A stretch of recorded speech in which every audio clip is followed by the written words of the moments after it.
এবার ডি লেখো।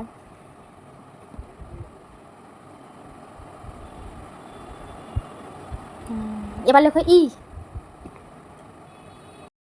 তো দেখো সন্ধ্যাবেলাতে ছেলেকে নিয়ে বসেছিলাম একটু পড়াতে, তো ওকে একটু পড়ালাম, লেখালাম। তারপরে দেখো এখন চলে এসেছি রান্নাঘরে, রাত্রের জন্য খাবার বানাবো। তো আজকে রাত্রের জন্য বানাবো হচ্ছে ডালিয়া। আমি খাবো না, সবাই খাবে।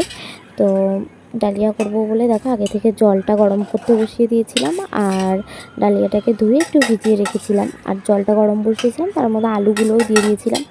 আলু সেদ্ধ দিয়ে ডালিয়া হবে, তো সেই কারণে আমি সবসময় আলুটাকে একটুখানি সেদ্ধ করে নিয়ে তারপরে ডালিয়াটা দিই, তাহলে প্রপার আলুটা সেদ্ধ হয়, না হলে আলুটা ঠিক মতো সেদ্ধ হয় না। তো দেখো আলুটা সেদ্ধ দিয়ে ডালিয়াটাকে ওটা জলের মধ্যে দিয়ে দিয়েছি। তো আর ডালিয়াটা দেওয়ার সঙ্গে সঙ্গে একটুখানি পরেই দেখো তাড়াতাড়ি করে উতলে যায়। তো এদিকে ঢাকনাটাকে নামিয়ে নিলাম। তো এবার এখন ডালিয়াটা হচ্ছে, খাওয়া দাওয়া করে শুয়ে পড়বো, সকালে আবার ছেলে স্কুল আছে। তো দেখো এখন বাজে 5:30। তো ছেলেকে ঘুম থেকে তুলেছি, ঘুম থেকে তুলে এখন চলে এসেছি, ব্রাশ করব, আমিও ব্রাশ করব, ছেলেকেও ব্রাশ করাবো। আর বাইরের ওয়েদারটা দেখো, আজকে সকাল 5:30 বাজার, সুন্দর একটা হাওয়া দিচ্ছে আর ভীষণ ভাল লাগছিল বাইরেটা। আর গাছটাতে দেখো কত ফুল ফুটেছে।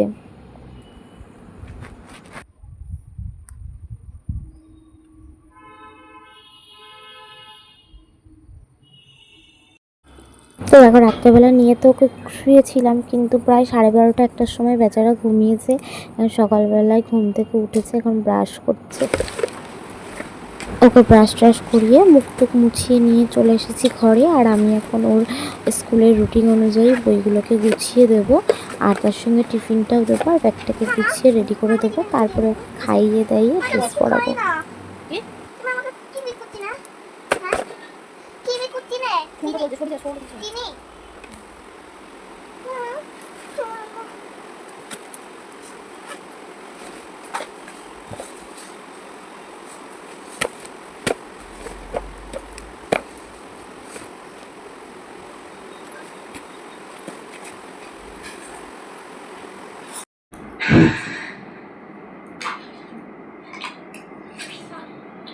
করে না, ফোন দেখছো না, বলতে নেই। বন্ধুরা সবাই ফোন করছে, দেখছো না? সকালবেলা কতবার ফোন করলো বন্ধুরা, কি বললো বলো তো? আন্টি অভিজিৎ কি না, তাহলে ফোন বন্ধ করে দেবো তাড়াতাড়ি। কি বললো বলো তো বন্ধুরা? এই ঘরো বন্ধুরা বললো আন্টি অভিজিৎ কি ঘুম থেকে উঠেছে? বললাম হ্যাঁ হ্যাঁ উঠেছে। তাহলে ঠিক আছে, না না না পড়ে গেল গায়ের মধ্যে। তাহলে আমি চলে যাই স্কুলে, যে বন্ধুদেরকে কোলে নিয়ে গেছে ওইদিকে ছড়ি। ডাক্তারের কাছে নিয়ে গেছিলাম, ডাক্তার ওই তলার ওইটা উঠিয়ে দিয়েছিল।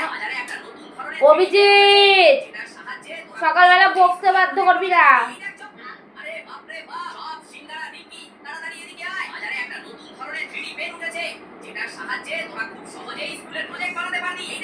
সকাল সরে আসো, আমার হাতে লাগছে।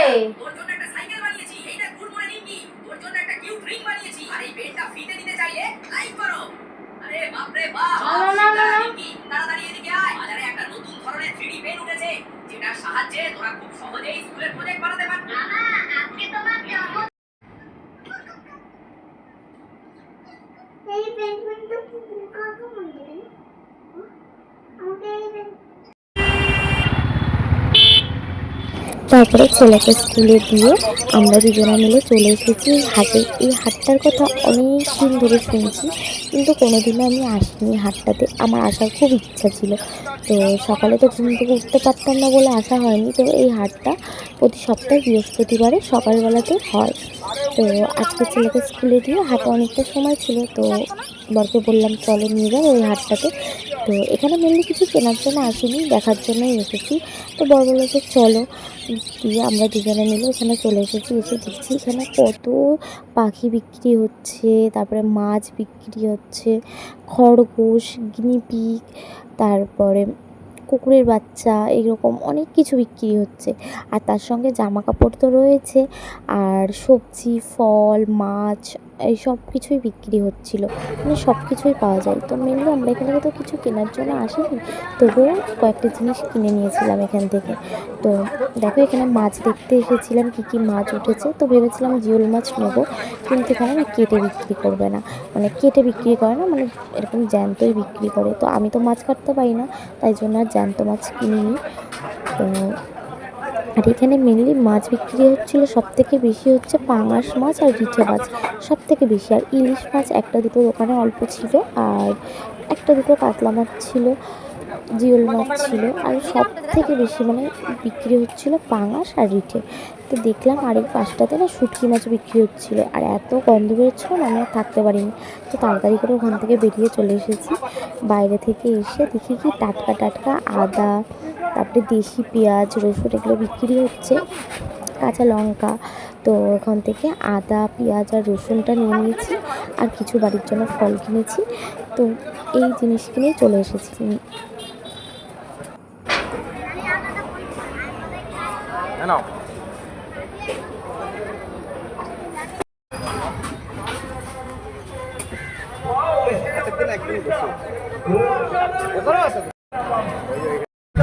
পাঁচটা নেন 50।